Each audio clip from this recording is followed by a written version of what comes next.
We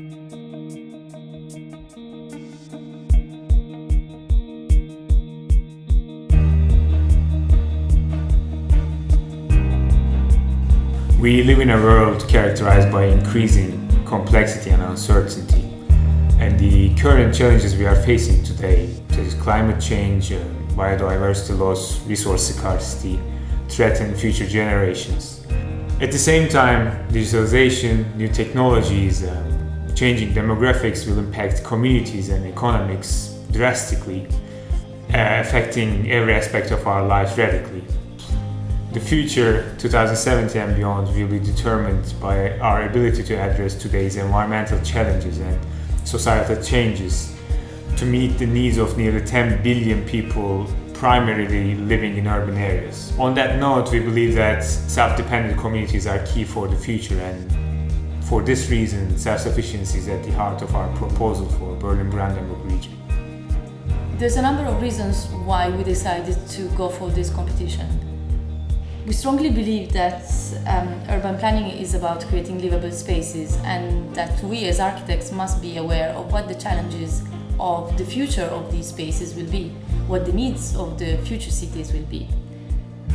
It is our duty at this point in time to start working on tangible solutions and sustainable alternatives to our current models. As an office, we always had the designing for the long term, very much at the core of our projects and as a primary concern of all of our projects. This competition in particular for the future of the Berlin-Brandenburg region is perfect opportunity for us to simulate new ideas and to push the boundaries. So the proposed scheme is both self-organized and self-dependent. The region has a long tradition of preserving its green areas. So there's a good balance between the built environment and nature. Currently, the region has an urban development strategy which is called the Settlement Star, and it basically suggests the expansion of the city in line with the railway network. These aspects were crucial for our proposal, and we aimed at retaining the existing framework as much as we can, as well as considering the ongoing goals such as becoming climate neutral by 2050. And all of this enhanced by a decentralized, self-sufficient urban model. The brief asked us to focus on a specific area to detail our proposal a bit more, and we decided to go for Neuenhagen because of its hybrid typology that houses both residential, commercial and industrial areas.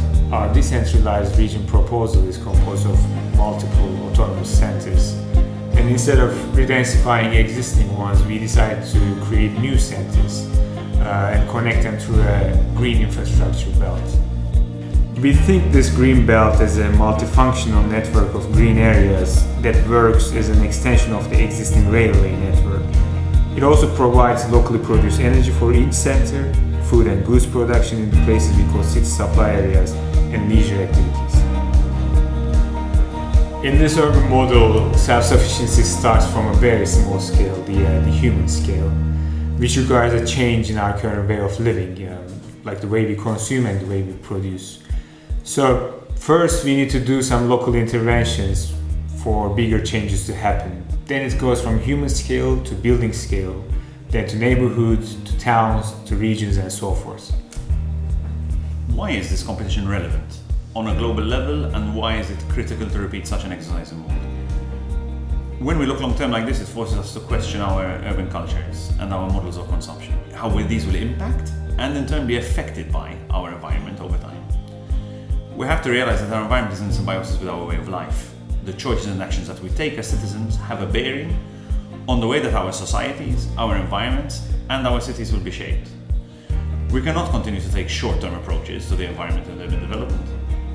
And we certainly can no longer continue to speak about the environment and urban development as if they are separate realities.